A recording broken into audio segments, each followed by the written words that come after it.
A Future and a Hope 3. Bendiciones mis hermanos y hermanas de habla hispana, soy Diana Canadi, es una alegría para mí saludarles en el nombre de Jesucristo. El propósito de la presente lección es hacerles entender lo que la profecía dice acerca de los tiempos del final, y aclarar la confusión que existe cuando no estamos familiarizados con lo que realmente la Biblia dice. Espero que después de estudiar conmigo la presente lección, usted esté en la capacidad de entender el propósito de Dios para su vida, y se sienta preparado para enfrentar los tiempos duros y difíciles que se aproximan. Oro en el nombre de Jesús, pidiendo al Padre que le abra el entendimiento, y le dé sabiduría espiritual para entender la palabra de Dios. Bendiciones. Amén. Un futuro con esperanza. Hemos estado hablando antes sobre la importancia de reconocer a Dios, agradarle y obedecerle, de continuo en las buenas y en las malas, sin dar importancia cómo uno se sienta y qué esté pasando en nuestra vida. Salmos 34:1, Primera de Tesalonicenses 5:18, Efesios 5:20, Colosenses 3:15.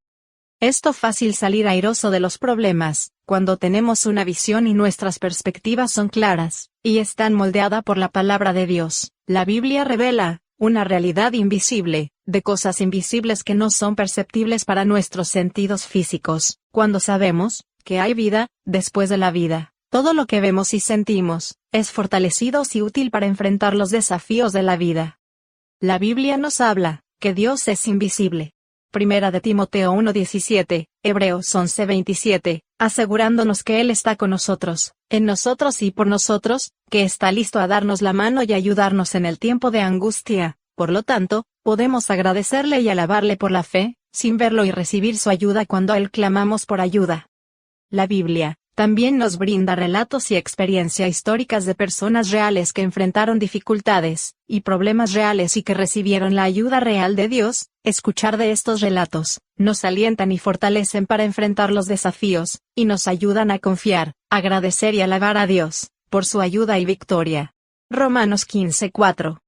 Hay tres tipos de realidades invisibles, de cosas que no lo podemos ver, porque son invisibles, que son nuestro soporte diario y continuo para vivir su reino, su poder y su provisión. Sin estas cosas, el mundo físico y material no estaría disponible ya a nuestras manos.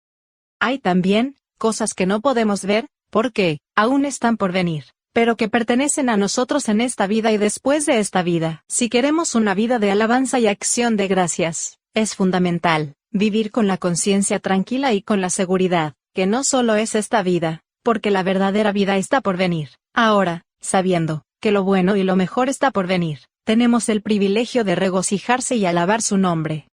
En la próxima parte de esta enseñanza, veremos sobre cómo alabar a Dios, y todo lo que está por venir como dice la Biblia. Entonces, con esta información, entenderemos qué hace que la vida sea más fácil para vivir, a pesar de las circunstancias. Anteriormente, ya hemos dado una serie de referencias y declaraciones del apóstol Pablo, en su única carta que escribió a los cristianos hebreos. Él lo hizo para animar a los hermanos que estaban sufriendo persecución y presión terrible de sus compatriotas enemigos, a fin de que su fe se mantuviera firme e inmovible en Jesucristo. Toda esta epístola es una exhortación escrita para animar a los hermanos a permanecer fieles a Jesús, pase lo que pase en esta vida. Pablo les reveló una serie de promesas, para hacerles recordar cómo habían de responder y mantenerse firmes en la fe durante la persecución. Pablo les hizo recordar cómo llegaron por primera vez ellos a la fe en Cristo, y cómo fueron ridiculizados y golpeados, algunos encarcelados y otros perdieron sus propiedades. Pablo les amonestó que lo tomaran con alegría, sabiendo que tendrían mejores cosas en la eternidad esperando. Hebreos 10:32-34. La palabra griega, que se traduce como alegría, es la palabra que nos hemos referido varias veces en clases anteriores. Alegría significa estar en oposición a sentirse triste, o refutar la tristeza. Cuando nosotros animamos a alguien, lo animamos, haciéndole recordar las promesas de Dios, a fin que recobren la confianza, dándoles muchas razones de Él. ¿Por qué? Tienen que enfrentar y superar cualquier obstáculo. Como ustedes pueden ver, esta no es una respuesta emocional y sentimental espontánea, porque Pablo usó la misma palabra, regocijarse, para no sentirse triste. Regocijarse es una acción voluntaria basada en el eterno y supremo conocimiento de Dios. Segunda de Corintios 6:10. Estos cristianos hebreos pudieron animarse y recobrar el gozo por sí mismos porque sabían y estaban seguros que les esperan cosas mejores en la eternidad. Nadie deja de existir cuando muere, la vida va más allá de la muerte. Todos los seres humanos tenemos una parte interna e inmaterial del que estamos hechos, espíritu, nuestras facultades mentales, alma, o nuestras facultades emocionales, la última parte, la física, que es el cuerpo externo. Primera de Tesalonicenses 5:23. Al morir, nuestra parte interior y exterior se dividen. El cuerpo físico vuelve al polvo de donde fue tomado y la parte interior pasa a otra dimensión. La dimensión en la que ingresa nuestro ser interno depende de cómo respondimos a la luz de Jesús, que brilla en nuestra vida. Lucas 16:19 al 31. Los que mueren con una relación correcta con Dios, a través de Jesús, van a un lugar llamado cielo, donde les espera el Señor. El punto central de la presente enseñanza es que las personas del Nuevo Testamento pudieron soportar y vencer a las dificultades, porque conocían, según las promesas de Dios, que les espera lo mejor más delante, después de haber vivido esta vida. Pablo escribió: no perdáis, pues, vuestra confianza, que es la única, tiene grande galardón. Hebreos 10:35. Para entender lo que Pablo estaba diciendo a los creyentes hebreos, es que, en esta vida, no hay premios, porque nuestro verdadero tesoro y recompensa pertenece al mundo venidero. Por eso, entender el panorama general es de suma importancia. Dios creó a los seres humanos para que se conviertan en sus hijos, a través de la fe en Cristo, y para que la tierra fuera un hogar eterno para él y su familia. Efesios 1:4 al 5, Isaías 45:18. Lastimosamente, tanto su familia como su hogar eterno fueron dañados por las consecuencias del pecado. Desde que el primer hombre, Adán, desobedeció a Dios, toda su descendencia fue condenada al dolor, sufrimiento, corrupción y muerte. Actualmente la tierra y la familia de Dios no están en la forma en que Dios los creó y quiso que fueran. Debido a que Adán era el padre de la raza humana, y el primer administrador que dominaba desde el paraíso de Edén toda la tierra, la consecuencia de su pecado recayó sobre la raza humana, generación tras generación. Por el pecado, la naturaleza humana fue alterada, todos se convirtieron en pecadores por naturaleza, descalificados al hombre como familia de Dios, y la tierra, este planeta y el universo entero, sufrió castigo de maldición, corrupción y muerte. Romanos 5:19, Génesis 3:17, Romanos 8, Primera de Corintios 7:31. En Romanos 5:12, dice: por tanto, como el pecado entró al mundo por un hombre, y por el pecado la muerte, así la muerte pasó a todos los hombres, por cuanto todos pecaron. Este giro de los acontecimientos no tomó a Dios por sorpresa.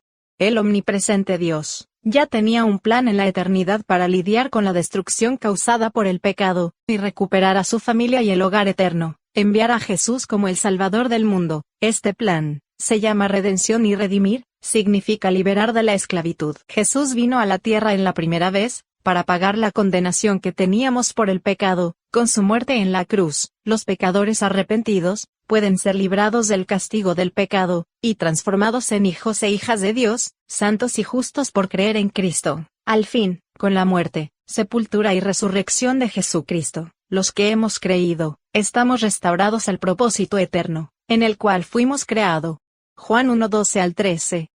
Jesús vendrá de nuevo, otra vez para restaurar su hogar familiar, eliminando toda raíz de pecado, corrupción y muerte en este planeta y en el universo, y para restaurar un hogar apto y eterno para Dios y su familia. La vida en la tierra finalmente será tal cual, como Cristo quería que sea. Apocalipsis 21 y 22. Como antes explicamos, cuando un creyente muere, su cuerpo y su alma se separan, el espíritu abandona el cuerpo y entra al cielo, y su cuerpo físico vuelve a la tierra de donde ha sido tomado. Pero hay excepción: 2 personas, Enoc y Elías, fueron arrebatados para no ver muerte. No hay que olvidar que todos en el cielo tienen un cuerpo transformado, espiritual e invisible para habitar temporalmente en el cielo. Dios nunca tuvo la intención de que los hombres y las mujeres fueran espíritus sin cuerpo, y que vivieran en un reino inmaterial. La separación del cuerpo con el espíritu No es el plan de Dios, es consecuencia del pecado. Dios creó a todos los seres humanos para vivir en la tierra, tener cuerpo y habitar en un mundo físico y material. Antes de la segunda venida de Jesús, sucederá la resurrección de los muertos, y todos los que están en el cielo retomarán a sus cuerpos físicos, resucitados de la tumba para ser inmortales e incorruptibles, con un cuerpo glorificado que no está sujeto a enfermedades, traumas, vejez o muerte. Primera de Corintios 15, 20 al 23 y 54 y 55. Ahora, con la segunda venida de Jesús, este mundo será renovado. La Biblia lo llama nuevos cielos y nueva tierra, para decir de la atmósfera y el espacio exterior y la superficie terrestre. Esta palabra griega se traduce para nuevo, es kainos, que significa nuevo en calidad y superior en carácter.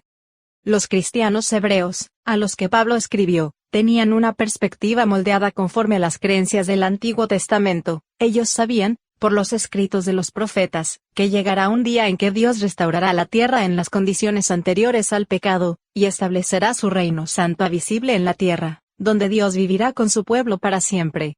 Daniel 2:44 y Daniel 7:27. En uno de los primeros sermones de Pedro predicó, después de que Jesús regresara al cielo, hizo la siguiente declaración, Hechos 3:21, dice, que Jesús permanecerá en el cielo hasta el tiempo de la restauración final de todas las cosas, como Dios lo prometió hace mucho tiempo por medio de sus profetas. Juan el apóstol vio la tierra restaurada en una visión que Jesús le mostró, y vio un nuevo cielo y una nueva tierra descender del cielo, como una esposa ataviada para su marido, y oyó una gran voz desde el cielo que decía, He aquí el tabernáculo de Dios con los hombres, Él morará con ellos, y ellos serán su pueblo, y enjugará toda lágrima de sus ojos. No habrá muerte, más llanto, ni clamor ni dolor porque todas las cosas pasaron. Ahora, volvamos a la carta a los Hebreos capítulo 10, donde Pablo les hizo recordar a estos cristianos que sufrieron las persecuciones con gozo, porque sabían que tenían cosas mejores esperándolos en la eternidad. Versículo 34.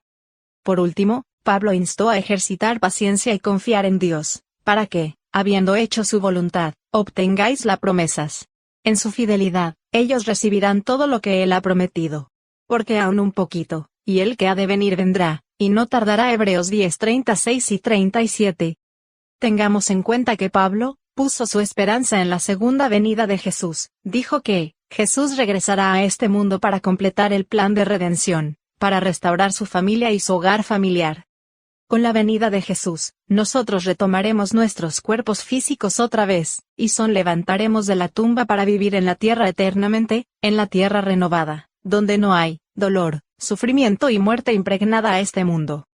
La visión y el propósito de Dios no es simplemente arreglar este mundo dañado por el pecado, sino sacar de raíz y desarraigar para siempre todo lo que causa dolor, sufrimiento y muerte, y restaurará este mundo a lo que Él siempre ha querido que sea, un hogar perfecto para Él y su familia. Cuando conocemos el plan soberano de Dios, para nosotros, es mucho más fácil regocijarse, agradecer y alabar a Dios, y mucho mejor, cuando la visión de la realidad está vista como el panorama de Dios. Esta vida no es nuestra única vida en la tierra, tendremos otra vida aquí, cuando vengamos a reinar con Jesucristo. Al final de su carta Pablo escribió, porque no tenemos aquí ciudad permanente, sino que buscamos la por venir. Hebreos 13:14. Cuando se complete el plan de redención, el cielo estará en la tierra para siempre. Este es el panorama general. Ahora, consideremos dos ejemplos espectaculares, para vivir sin miedo y con la conciencia tranquila. 1. ¿Qué hay más en la vida, y que no es solo esta vida? Y 2. ¿Por qué, aunque Dios permite a los hombres en pasar por pruebas y dificultades, saber lo que está pasando y, por qué, siempre nos llenará gozo? Estos dos hombres fueron profetas llamados por Dios para profetizar a su pueblo Israel, durante un tiempo de peligro nacional. Jeremías ministró desde el año 627 hasta 586 a.C. Habacuc profetizó en los años 609 a.C. hasta el 605 a.C. En el año 722 a.C., la parte norte de la nación era reconocida como Israel, fue conquistada por el imperio asirio. Gran parte de la población se desplazó de Israel. Estas cosas pasaron en la época de Jeremías y Habacuc. La parte sur de la nación conocida como Judá enfrentaba el mismo destino a manos del imperio babilónico. Siglos antes de la liberación, cuando Dios liberó a Israel de la esclavitud egipcia para traerlos de regreso a la tierra de antepasados, a Canaán, Dios les advirtió que, si adoraban a los dioses ajenos, extranjeros, serían invadidos y derrotados por sus enemigos. Deuteronomio 4 del 25 al 28. En los días de Jeremías y Habacuc, el pueblo de Dios estaba sumido en la idolatría, y en todas las prácticas viles e inmorales paganas. Entonces, Dios envió profetas para predicarles el arrepentimiento. Por eso, ambos Israel, en el norte, y Judá en el sur fueron destruidos. Después, Dios llamó, tanto a Jeremías como a Habacuc para profetizar a Judá e Israel, pero el mensaje de ninguno de ellos fue escuchado y recibido. La nación como entera, no se arrepintió, entonces, que llegó la destrucción nacional. Estos hombres justos y rectos, obedecieron a Dios y predicaron el mensaje que Dios les dio, pero lo único que lograron, fue experimentar burlas y mucha persecución de los hombres injustos y paganos de su propio pueblo. Si usted, se pregunta, ¿por qué? Porque así es la vida en esta tierra maldita por el pecado. Habacuc sabía que se acercaba la destrucción. Su libro es más una oración que una profecía. Él hizo al Señor preguntas sobre la situación de Judá. Y cuando recibió las respuestas, él predicó las respuestas de Dios. En Habacuc 3 del 17 al 19, concluye su libro con una tremenda declaración acerca de atabar a Dios sin importar los problemas. Él predicó en el tiempo en que su nación se enfrentaba a la destrucción y fue llevada en cautiverio a Babilonia. Sin embargo, Habacuc había decidido a regocijarse a pesar de todo. Habacuc es una persona real, que enfrenta dificultades reales. Habacuc no estaba siendo poético cuando escribió, cuando las higueras no florecen y los campos estén desolados y sin rebaños, cuando en los campos no haya cultivos y no haya comida en la despensa, con todo yo me alegraré y me regocijaré en el Señor. Habacuc no estaba contento con lo que él y su nación estaban enfrentando, sin embargo, dijo, me regocijaré en el Señor. Me regocijaré en el Dios de mi salvación. Él es el Señor, mi soberano es mi fuerza. Él me hará tan seguro como una cabra monesca que camina seguro sobre los precipicios en la montaña. Habacuc 3, 18 y 19. Habacuc tomó la decisión de regocijarse, aunque la situación de Israel era un caos total. Él tenía un lema, me regocijaré en lugar de frustrarme. Tú eres el Dios de mi salvación. Me regocijaré en el Señor que es mi fortaleza y mi salvación. Esto suena como lo que dijo Pablo, cuando estaba en una cárcel de Roma. Filipenses 4 del 11 al 13, todo lo puedo en Cristo que me fortalece. Él es mi confianza. Él es el Dios que me convierte en fuerte, firme y suficiente para permanecer firme hasta que me libere. La palabra hebrea, que se traduce a alegría, significa saltar de emoción, dar vueltas, a veces, se traduce como exaltar, que es latín, y que significa estar extremadamente gozoso. ¿Puede usted estar verdaderamente feliz y emocionado, en medio de la terrible adversidad, porque Cristo es nuestra única esperanza? Analicemos un poquito, cómo este versículo se traduce en el Targum, que es una traducción aramea del Antiguo Testamento, y nos daremos cuenta, que mientras Israel estuvo cautivo en Babilonia, el arameo reemplazó al hebreo como idioma común. De allí la traducción aramea, dice, pero en la palabra del Señor me regocijaré todo el tiempo. Habacuc 3:18. Pero la profecía dice, de la destrucción de Judá, que Dios había revelado, a través de su palabra, que un Redentor vendría para restaurar la tierra a las condiciones anteriores al pecado, que resucitaría de entre los muertos, y que establecería su reino en la tierra para siempre. Job 19, 25 y 26, Daniel 7:27, Esaías 26:19, Daniel 12:2. El registro histórico no dice lo que realmente le sucedió a Habacuc, pero sabemos que él está ahora en el cielo invisible, disfrutando de todas sus bendiciones mientras espera su regreso, en el tiempo de la nueva tierra. Jeremías fue testigo de la destrucción de Jerusalén y del templo. Él sobrevivió, pero fue tomado cautivo, después de la guerra de guerrillas. Los combatientes huyeron a Egipto para protegerse de Babilonia y se llevaron a Jeremías con ellos. En Egipto Jeremías profetizó durante unos 5 años y finalmente murió.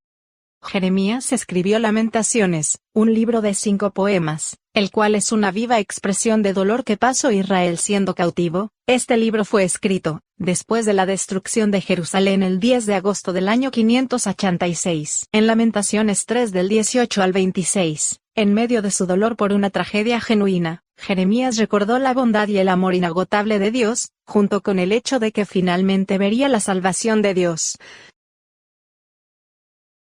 El profeta entendió el panorama general, que hay más en la vida, y que la vida no es solo esta vida, que Dios tiene un propósito grande y glorioso para su pueblo. Por lo tanto, no importa cuán terrible sea el problema que enfrentemos, siempre los que creemos en Dios, tendremos confianza y esperanza en medio de la calamidad. Jeremías también escribió un verso bien conocido, pero muy mal aplicado. Jeremías 29:11 dice: porque yo sé los planes que tengo para vosotros, dice el Señor, planes de bien, para prosperaros y no para haceros daño, planes para daros esperanza y un futuro seguro. Esta declaración no es una promesa para esta vida. Él les dio a las personas que estaban sufriendo cuando su nación destruida, cuando fueron llevados cautivos a la fuerza de su tierra, y vivieron esclavizados durante 70 años y la mayoría de ellos nunca volvió a ver su tierra natal. En Jeremías 29:11, es una promesa basada en el panorama general, es decir, para ayudarnos a ver la restauración final de este mundo cuando Jesús regrese. Esta es nuestra esperanza y nuestro futuro. Para concluir, la segunda venida de Jesús se acerca, está a la puerta. La Biblia nos deja en claro que los tiempos serán terriblemente peligrosos antes de su regreso. Como usted puede ver, las cosas van a empeorar antes de mejorar. Por eso, debemos aprender a mantener nuestros ojos en las cosas que están sucediendo, reconocer a Dios, agradecerle y alabarle, sin importar cuál sea la situación que estamos sintiendo y atravesando, gozosos y siempre confiados y seguros de que lo mejor está por venir. Amén. Bendiciones.